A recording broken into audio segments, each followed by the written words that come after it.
warahmatullahi wabarakatuh. Peran perempuan dalam organisasi dan pendidikan. Tenggaung akan sebuah figur elok perempuan.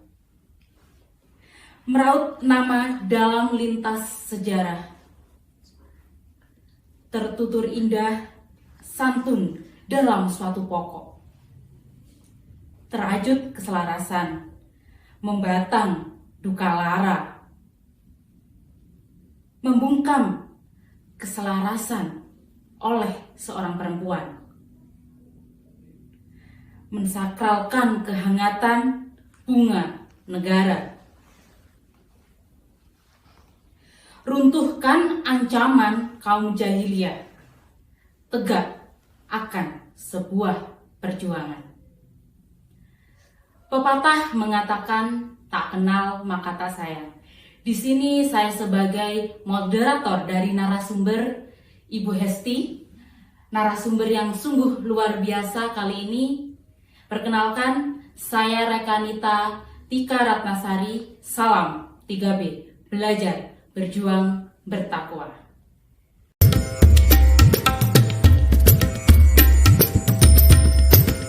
Baik Bu Hesti, di sini saya akan menanyakan beberapa hal mengenai peran perempuan dalam sebuah organisasi dan pendidikan.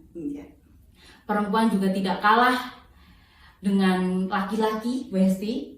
Peran kita juga terbilang bisa sampai ke titik yang paling tinggi tanpa harus kita itu ragu. Menjadi seorang perempuan mungkin dalam ruang geraknya itu terbatas dan lain-lain.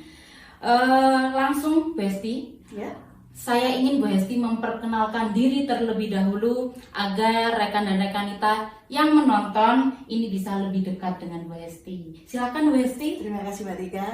Perkenalkan, Assalamualaikum warahmatullahi wabarakatuh. Waalaikumsalam warahmatullahi Saya sapa dulu rekan Nita IPPNU se-Kabupaten Malang. Salamnya tadi 3B ya. Iya. Belajar, berjuang dan bertakwa.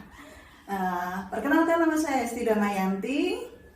Saya sendiri adalah dulu pernah meniti IPPNU dari jenjang yang paling rendah, yaitu di pimpinan Ranting Kebon Agung tepatnya, Kecamatan Pakesaji, kemudian di PAC IPPNU Pakesaji, dan sempat di tahun 2003 sampai 2005 menjabat sebagai Ketua PC IPPNU Kabupaten Malang. Masya Allah. Saya ibu dari 2 anak. Masya Allah. Ada anak laki-laki mungkin? Ada perempuan dan laki-laki. Oh, perempuan dan laki-laki Ya, ini. Alhamdulillah. Alhamdulillah. Semoga yang laki-laki dapat kader di PPNU. Kader-kader terbaik kita Oke. kembali ke NU. Oke. Dan itu aja sebelum tentang saya. Ya, saya pernah menempuh pendidikan S1 di UM, S2 pernah di Unisma dan di Universitas Negeri Malang. Kemudian pernah kami juga melalui double degree untuk menyelesaikan studi di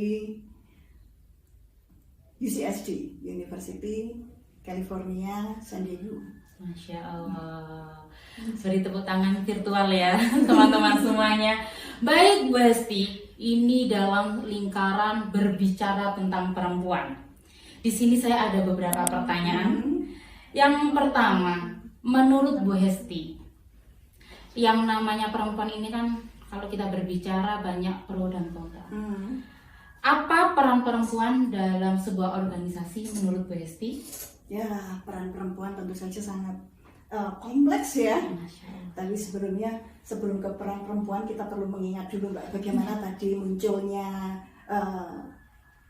peranan perempuan sampai gerakan feminisme, atau mungkin justru feminisme kapan mulai digaungkan. Tapi bukan hanya itu ya, sebenarnya justru setelah kita perlu mengingat sejarah dulu.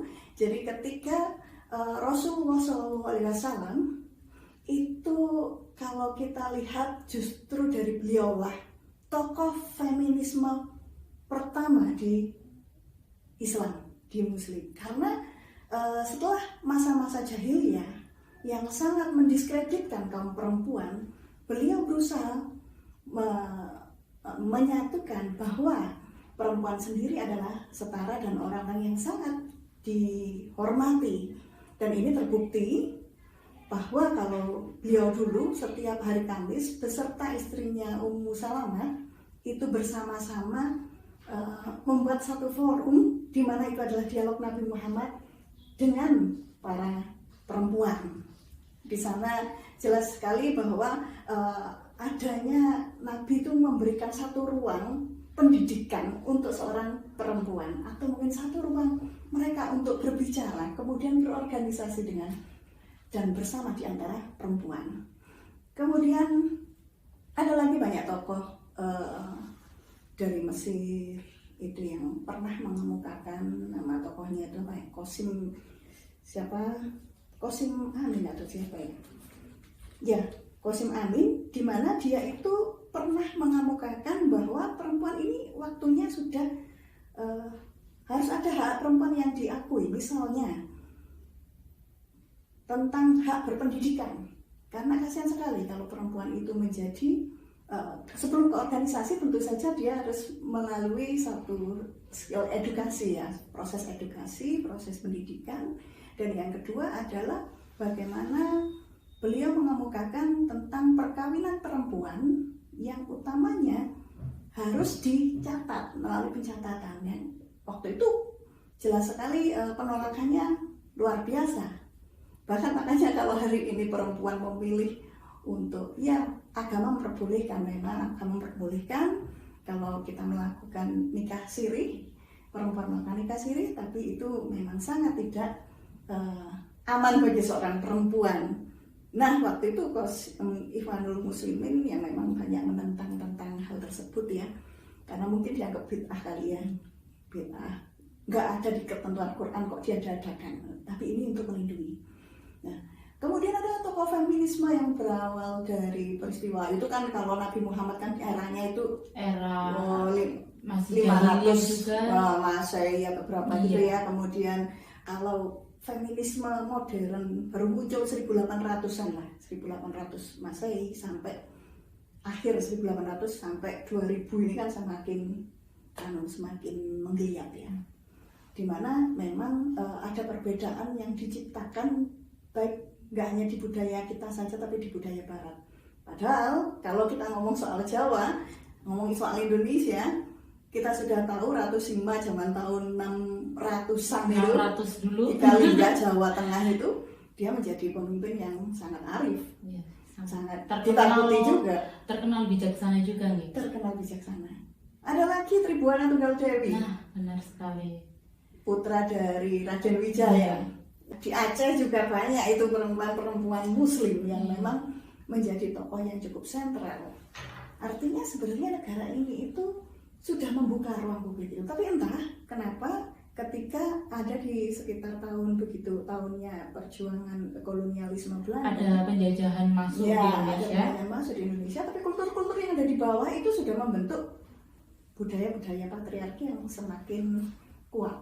Nah, budaya patriarki saya kira sih tidak terlalu bermasalah, tapi kalau semakin memarjinkan, ini yang jadi satu masalah kan, memarjinkan, sehingga muncullah gerakannya protes-protesnya surat yang dilayangkan oleh Ibu Kartini, kemudian ada Dewi Sartika, Cut Nyak-Din dan sebagainya, dimana kalau di lingkup Jawa sendiri itu Kartini tidak dapat hak untuk berpendidikan, apalagi berorganisasi. Iya. Pendidikan aja enggak, apalagi organisasi. Tapi kalau itu menanggapi dari pernyataannya Bu Hesti, di zamannya Rasulullah saja sudah mengedepankan haknya perempuan. Bagaimana bisa seiring berkembangnya zaman, perempuan ini seolah-olah mempunyai ruang gerak yang sangat terbatas. Seolah-olah perempuan ini hanya sebatas untuk memasak, kemudian hanya sebatas untuk melahirkan, hanya sebatas untuk dalam tanda kutip mungkin kasarnya itu pemuas nafsu. Ya. Bagaimana Bu Hesti menanggapi hal tersebut? Semua memang berbalik pada lingkungan sekitar yang diciptakan. Lingkungan itu sangat membentuk bagaimana perempuan itu bisa bersikap sebagai pemuas nafsu. Salah satunya juga ini perlu adanya tatanan juga apa ya, satu pengetahuan baik agama, kemudian orang berpendidikan tapi juga butuh nurani, butuh hati, kemudian dia juga tetap harus berbudaya, bagaimana menempatkan semua itu dengan sehingga perempuan bisa berpikir secara cermat dan lebih cerdas bagaimana untuk seandainya dia dapat apa pelecehan seksual dan sebagainya, dia lebih berani mengungkapkan atau justru menghindari dari awal ya, menghindari. Tapi kadang-kadang kita sudah berpakai busana yang cukup rapi, sudah tertutup, tapi ternyata masih itu membawa nafsu orang lain. Ini bisa jadi karena memang dari pikiran, mungkin juga dari pikiran apa ya, orang yang memandang juga. Terkadang kita sudah memakai busana yang sudah tertutup, namun terkadang masih banyak sekali pelecehan untuk perempuan.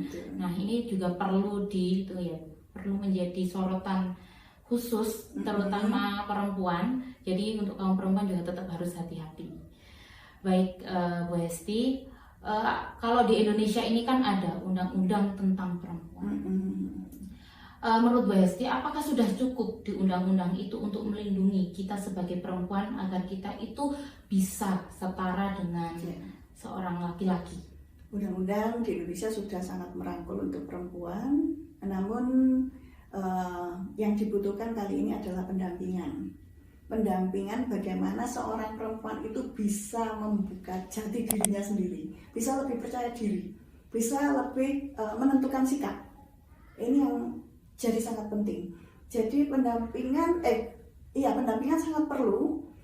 Kita buka ruang-ruang lingkup seluas-luasnya, ini salah satu mungkin bagian dari strategi yang mungkin nanti IPPNU bisa bersumbangsi dalam hal itu ya.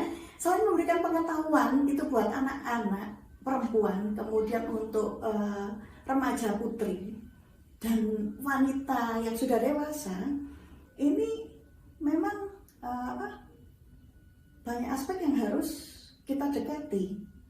Selain kita garap masalah ekonominya, karena yang rata-rata yang menyasar ini ekonomi rendah ya. Tapi kalau ngomongin soal permasalahan perempuan ini, sebelum ke sana nanti ada permasalahan perempuan rata-rata karena yang sudah berekonomi rendah itu akhirnya dia adalah orang-orang yang menjadi orang yang paling termarginkan. Kalaupun berekonomi rendah berarti perempuan ini harus juga berusaha mencari finansial, karena di situ ketika dia sudah mencari finansial, efeknya adalah dia harus menyeimbangkan antara pola dia mendapatkan uang dan mengajar anak sebagai ibu, mungkin seperti itu. Kemudian dari situ nanti imbasnya pada anak-anak yang kalau ibunya ini kurang berpendidikan, mungkin tidak menyeimbangkan ya, berpendidikan dan punya hati. Saya bedakan pendidikan dan memang ada mentalitas yang memang harus, makanya seorang perempuan harus pintar. So, kalaupun jadi seorang ibu, dia akan berusaha mentransfer ilmunya kepada anak-anak dan mengetahui bagaimana cara mengajar anak-anak dengan tepat dan baik. Kemudian selain ekonomi rendah, masalah lain adalah kepercayaan diri perempuan ini yang sangat kurang. Kadang-kadang yang menjadi faktor kesalahan sendiri itu insecure. Betul. Adalah perempuan itu sendiri. Itu pernah dikatakan ya kayak begini Mbak. Kita seringkali terjajah, tapi yang membuat terjajah itu adalah perempuan sendiri. Misalkan seorang ibu punya anak laki-laki, seperti saya punya anak laki-laki, lalu yang saya ajarkan hanya anak perempuan. Kamu yang perempuan, kamu yang perempuan, kamu yang perempuan. Nah, berarti yang menciptakan kesalahan siapa? Benar. Kenapa saya tidak menciptakan, ayo anak laki-laki sama-sama melakukan sesuatu itu dengan kakaknya yang perempuan. Jadi seorang ibu kadang-kadang justru yang menciptakan ketidakpercayaan diri seorang perempuan itu sendiri. Padahal harusnya harus ada kesetaraan dalam hal ini. Ya di internal perempuan lah, mentalnya itu memang harus mental maju ya, mental maju dalam hal positif ini ya. Sekali lagi bukan dalam hal untuk emansipasi dan sebagainya, itu bukan dalam hal untuk sebuah pemberontakan yang vulgar sehingga dia tidak mau menjadi seorang perempuan atau sehingga dia tidak mau merawat anaknya karena harusnya ini adalah bapaknya, itu fungsi-fungsi yang lain. Kalaupun ada paham-paham feminisme yang seperti itu, saya kira itu bukan feminisme muslim ya. Ya, Baik Bu Hesti, ini mungkin permasalahan bagi perempuan-perempuan milenial, termasuk saya, mungkin teman-teman di rumah juga. Itu terkadang kita sebagai perempuan mempunyai pendidikan tinggi, tetapi terkadang ada laki-laki yang merasa minder dengan pendidikan yang kita dapat, dengan pendidikan yang kita miliki. Bagaimana menurut Bu Hesti akan hal tersebut?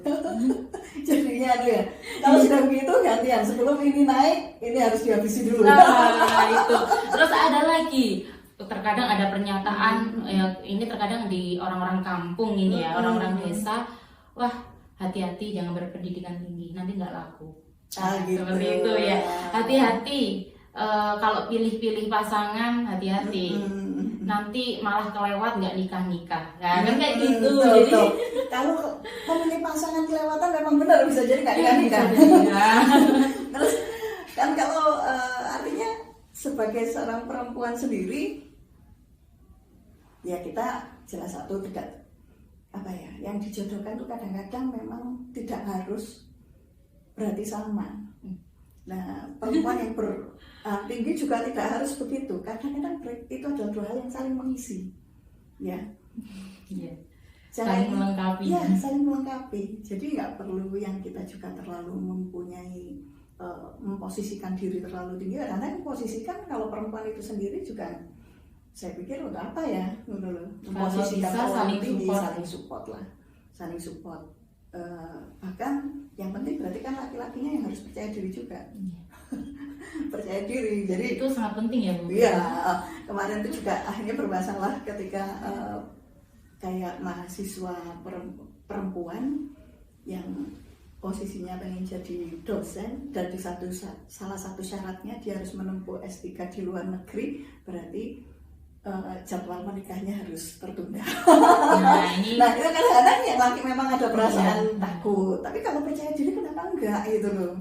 Iya, memang sebagai mungkin ini juga menjadi ketakutan bagi perempuan. Kalau mungkin saya nikah dulu aja, nanti pendidikannya nanti aja gampang gitu biasanya. Ya, bisa berjalan beriringan, asalkan memang lingkungan dan keluarganya juga pasangannya adalah orang-orang yang support terhadap tersebut. Namun problemnya kadang-kadang hal itu yang di masyarakat justru seringkali tidak terjadi. Ada lagi tadi mental perempuan yang seringkali salah yang ada di masyarakat adalah ketika ada orang perempuan lain yang menempuh pendidikan tinggi dan dia berusaha menularkan ilmunya pada masyarakat, tapi dalam perempuan itu menganggap tidak perlu pendidikan tinggi. Bahkan para pimpinan juga ada yang ngomong tidak perlu pendidikan tinggi, itu hanya sombong, padahal belum tentu juga dia sombong. Tapi itu ucapan itu sudah muncul duluan. Memang kita ketika menempuh suatu pendidikan yang cukup tinggi, bahasa kita ya harus sama lah. Kalau kita ada di masyarakat, bahasa kita ya bahasa dia. Kalau kita berada di lingkungan embongan, kenapa kita nggak menggunakan bahasa embongan juga? Di mana kita berdiri, kita berusaha dengan bahasa dan komunikasi yang sama dengan gaya bahasa mereka, sehingga dengan demikian mungkin orang tersebut lebih bisa diterima. Memang terkadang komunikasi beda audiens itu beda beda pendekatan, beda strategi dalam komunikasi itu memang penting. Jadi kalau kita mungkin mencari ilmu itu, kalau tujuannya kita itu memang untuk mengambil pelajaran-pelajaran di dalamnya, itu mungkin kita akan menjadi orang yang lebih bermanfaat. Tetapi beda lagi kalau kita ingin mungkin kita kuliah ingin agar derajat saya lebih tinggi dari laki-laki, itu yang salahnya ya. Betul. Itu yang salah. Nah, sekarang kita berlari di ruang lingkup organisasi. Tentunya tidak mungkin dalam berorganisasi itu tidak menemukan sebuah problematika. Ini pengalamannya Bu Hesti. Bu Hesti ini dulu sudah punya banyak sekali pengalaman dalam sebuah organisasi. Problem apa saja menurut pengalamannya Bu Hesti yang pernah Bu Hesti, yang itu mungkin bikin down, kemudian Bu Hesti pernah mungkin jatuh bangunnya di organisasi, itu bisa diceritakan? Oh iya. Jatuh bangunnya kadang-kadang klise banget ya. Seorang perempuan sendiri kadang itu memikirkan penuh permasalahannya, bukan berpikir bagaimana solusinya. Iya, benar sekali. Terus seorang perempuan itu juga lebih sering berputar sama masalahnya.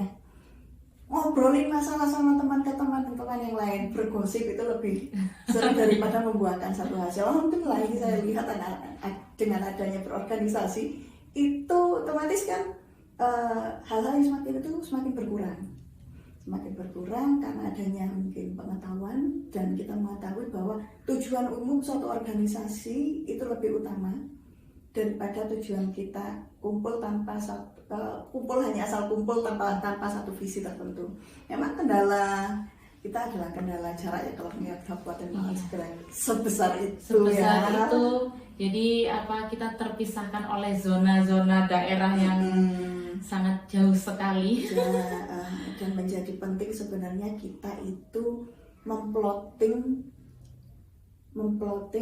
wilayah-wilayah tersebut dengan keunggulannya masing-masing. Misalkan di daerah sana keunggulannya apa, kemudian tipikalnya seperti apa, pendekatannya seperti apa, dan apa yang mereka butuhkan. Ini yang sebenarnya menjadi sebuah PR besar ya.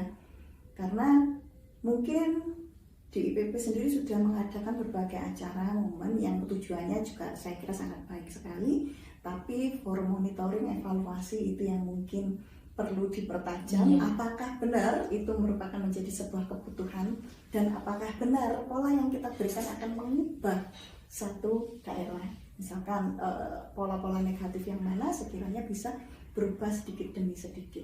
Jadi kita memang tidak berusaha mengubah dengan secara mengubah besar-besaran kemudian membawa pertentangan di sana sini, tapi kita berusaha di tiap daerah itu keunggulannya mana. Ini PR besarnya Mbak. Jadi itu bagian dari strategi mendidik para perempuan di wilayah manapun, anak IPP dimanapun kita hargai skill dan potensinya. Sudah tidak diragukan lagi. Ya, saya lihat juga semakin kesini juga semakin bagus. Kemudian percaya dirinya juga lebih dapat. Ini nilai plus. Makanya jangan ragu untuk bergabung di IPPNU. Kemudian Bu, menanggapi dari ceritanya Bu Hesti, kita itu biasanya sebagai perempuan ketika berorganisasi kemudian kita pulang malam. Wah, itu anak organisasi gak baik tuh, pulang malam terus. Anak saya jangan sampai ikut organisasi. Bagaimana tanggapannya Bu Hesti? Yakinkan orang tuamu. Karena yang paling utama itu meyakinkan keluarga kita. Yakinkan orang tua bahwa langkah kita itu adalah langkah yang positif. Jadi ketika itu diberikan kepercayaan, ya jaga terus itu kepercayaannya dan buktikan dengan karya-karya kita bahwa karya kita bukan zong. Iya, benar. Hasilnya seperti apa? Dengan begitu orang tua akan merasa lebih bahagia. Ada lagi orang tua itu kan ada banyak faktor loh Mbak, yang saya katakan karena keluarga itu belum sporting, bisa jadi anak itu memang diminta untuk bekerja full, tapi bagaimana tetap bisa menciptakan bekerja dengan tetap berorganisasi, atau mungkin dengan cara begitu anak tetap menempuh pendidikan meskipun non formal. Jelas saja nanti akan berbeda hasilnya, cara pandangnya juga akan berbeda. Menanggapi permasalahan yang tadinya cuma fokus di permasalahan itu diulang-ulang dan kita tidak butuh solusi, besok-besok dia akan berusaha tahu bahwa permasalahan ini tidak hanya dilihat dari satu titik, tapi dari banyak aspek. Setiap orang itu punya sudut pandang yang berbeda, sehingga kita bisa menghargai apa yang orang lain pikirkan. Minimal di situ dan tetap jaga hati. Kadang-kadang kalau masih muda itu arogansi memang muncul. Saya merasakan arogansi saya waktu itu bagaimana, dan itu memang harus ditata lah emosional kita. Mungkin Bu Hesti punya tips bagi kami yang berkecimpung di IPPNU. Sekiranya kami ini berkecimpung di IPPNU harus bagaimana ketika kita dihadapkan oleh mungkin oleh orang anak-anak itu ya. IPPNU itu ya segitu aja dong. ruangnya itu terbatas. Nah, tipsnya sebagai IPPNU kita itu harus seperti apa? Karena jujur saja kita sebagai perempuan itu juga bingung, apalagi berkecimpung di dunia organisasi. Ya. Satu, kita jangan sampai kalah di dunia literasi. Nah, terutama semuanya. Ya, literasi itu kita baca. Ada forum bedah buku, jadi ketika berbicara berdebat kita sudah punya ilmunya juga. Dan budaya literasi ini bukan hanya dibutuhkan oleh para pengurus organisator saja, tapi juga pelajar putri Nahdlatul Ulama, di mana hari ini yang banyak literasi ke WhatsApp, Instagram itu mulai dirubah. Kita baca yang lain sehingga juga tahu akhirnya mana berita-berita itu yang betul dan berita yang hoax, dan kita memiliki critical thinking yang cukup bagus atas sebuah permasalahan. Kemudian apalagi ya, teknologi digital kita akui itu adalah sebuah perubahan yang memang harus kita ikuti dengan cepat. Teknologi jangan sampai kita juga kalah dengan hal itu. Ada lagi selain teknologi ya, peradaban, perubahan zaman itu yang cepat hari ini harus segera maraton. Berarti ya kita jangan sampai ketinggalan. Kalau prinsip kita hari ini apa yang ada dan yang akan datang itu apa yang sekiranya akan muncul, itu segera kita hadapi. Kalau memang ada satu kesempatan, segera ambil kesempatan itu sebaik-baiknya. Jangan terlalu berpikir panjang nanti bagaimana ininya, nanti saya sakit begini kalau tidak melakukan ini. Pokoknya pikiran-pikiran kayak gitu kan kadang-kadang ya, duluan pikirannya daripada apa yang terjadi. Benar sekali.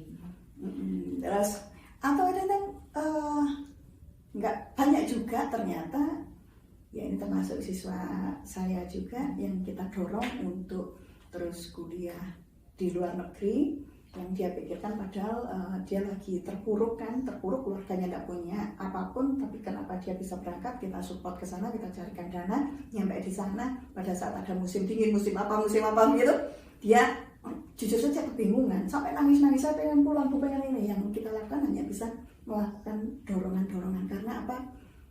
Kadang-kadang perubahan itu memang harus dilakukan, perubahan pada diri ya, itu harus dilakukan dengan transformasi yang luar biasa. Terus harus berani melakukan tantangannya, perubahan cepat. Tadi critical thinking itu yang dibutuhkan, komunikasi, kemudian eranya sekarang eranya kolaborasi. Kalau kolaborasi bersama gak penting saingan, itu yang penting kita bersama berjajaran berkolaborasi, dan intinya itu untuk organisasi. Kemanfaatannya itu juga untuk masyarakat, kemanfaatan untuk perempuan-perempuan, pelajar perempuan di lingkungan NU atau bahkan di luar, sehingga orang akan menganggap orang itu butuh IPPNU, anak-anak, orang tua itu butuh adanya organisasi ini, daripada anak habis di gadget, dia habis hanya di komunikasi itu, mau komentar nggak karuan, nggak jelas, melakukan statement yang ternyata dia hanya justru jadi penyebar hoax. Jadi ternyata lebih positif ketika berada bersama di IPPNU. Ya itu tadi, dan yang paling penting perempuan memang harus kreatif. Nah benar sekali. Baik Bu Esti, dalam sebuah organisasi biasanya perempuan itu mempunyai rasa ketidakpercayaan terhadap dirinya sendiri. Sejak kita itu mungkin punya kata insecure, ada muncul kata insecure, kita itu biasanya toxic ya, toxic, lebih apa ya, pikiran kita itu terkurung dengan kecemasan kita sendiri ya. Nah, bagaimana Bu Esti menanggapi kata insecure itu biar tidak melekat pada diri perempuan, biar perempuan tuh bisa lebih berani. Ya, kalimat toksik yang sering kali muncul dan kadang-kadang jadi pembenaran, justru orang-orang bangga, aduh aku insecure banget nih. Padahal ya memang harus sekali lagi percaya diri. Percaya diri diawali dari mana? Diawali dari kata Bismillah. Bismillahirrahmanirrahim. Kemudian kalau memang sudahlah, belajar selalu dari yang kesalahan. Jadi kalaupun hari itu harus ditertawakan, jangan merasa itu adalah akhir dari hidupmu. Jangan merasa kiamat ya. Iya.